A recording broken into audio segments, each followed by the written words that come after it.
Hello, good morning, and happy Sunday to all my fellow classmates, instructor, YouTubers, and anybody else that happens to come across this video online.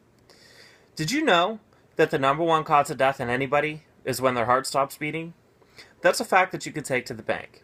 It's impossible for someone to be able to be declared alive without their heart or some other device pumping blood through their body. That's why it's very important to know what to do in the event someone's heart stops beating. So today, we're going to talk about how to do hands-only CPR in an adult, child, and infant patient. I have a guest with me today. This is Timmy. Timmy's going to be my adult mannequin. So, the first thing to do is know where to put your hands. What you want to do is you want to go from armpit to armpit and follow the midline down the chest, and where that makes a point, that's where you're going to do your compressions. So now that you know where to do the compressions, we're going to talk about how to do the compressions.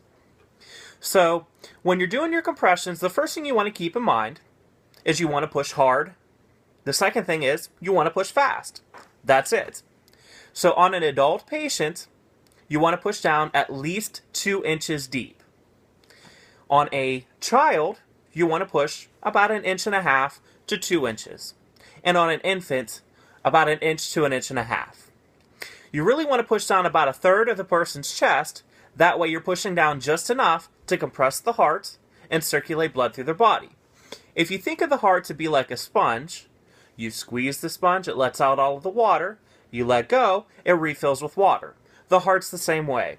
You push the heart down, it's going to compress the heart and circulate blood through the body to all of the organs. And when you let go, it's going to refill with blood, ready to do it all over again.